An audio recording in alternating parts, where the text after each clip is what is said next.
And that's not easy. However, focusing on your interpersonal skills will allow you to get the most out of your people. And that's what we're talking about today. Focus on your interpersonal skills, how you interact with them.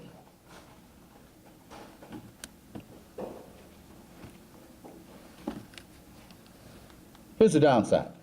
In 2011, Gallup did a study. You know what they found?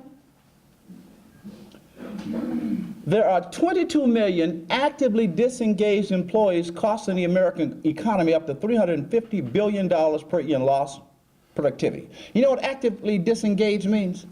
That means these are people who are trying to undermine the boss. They're not working with you, they're working against you.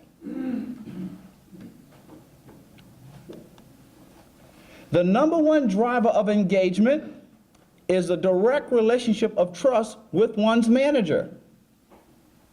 Second time we've talked about that today.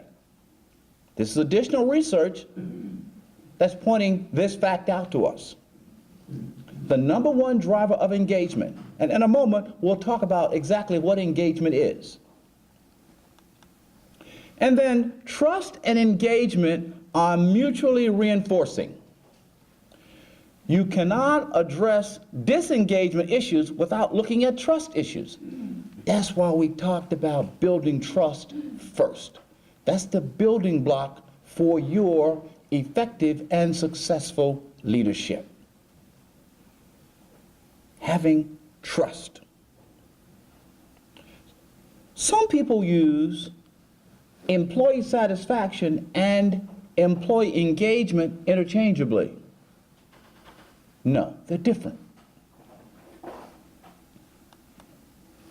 Employee satisfaction and engagement. If you take a look, satisfaction is a measurement of an employee's happiness with their job.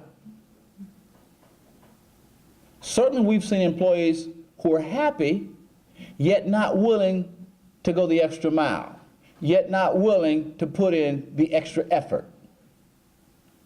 Happiness is good, it just doesn't measure engagement. When we talk about engagement, we're talking about a measurement of an employee's emotional commitment to an organization. It takes into account the amount of discretionary effort an employee expends on behalf of the organization.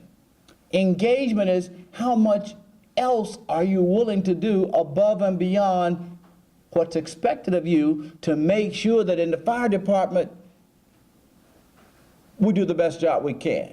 In the planning department, we can reach our goals.